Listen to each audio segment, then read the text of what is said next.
আসসালামু আলাইকুম ওয়া রাহমাতুল্লাহি ওয়া বারাকাতুহু। বিসমিল্লাহির রহমানির রহিম। আজকে এটিভি পরিচালক এবং সম্পাদকবৃন্দকে আমার ব্যক্তিগত পক্ষ থেকে আমি ধন্যবাদ জ্ঞাপন করছি। সম্মানিত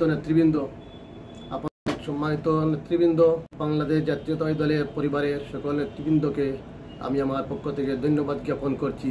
আমি যখন দেশে এসেছি আমাকে অন্তরস্থল থেকে আপনারা ভালোবাসা দেখিয়ে আমাকে গ্রহণ করেছেন। আমাকে বিভিন্ন পর্যায়ে নেতৃবৃন্দ আমাকে ফুল দিয়ে ক্রেস্ট দিয়ে মূল্যায়ন করেছেন।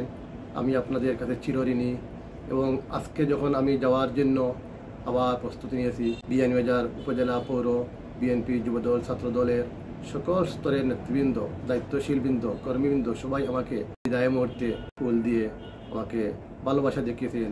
আমি আপনাদের কাছে ভালোবাসা দেখিয়ে আমাকে যে সংবর্ধনা প্রদান করেছেন, আমি আপনাদের থেকে আমার অন্তঃস্থল থেকে ধন্যবাদ জ্ঞাপন করছি। খুদা হাফিজ। বাংলাদেশ জিন্দাবাদ। বাংলাদেশ জাতীয়তাবাদী যুবদল জিন্দাবাদ।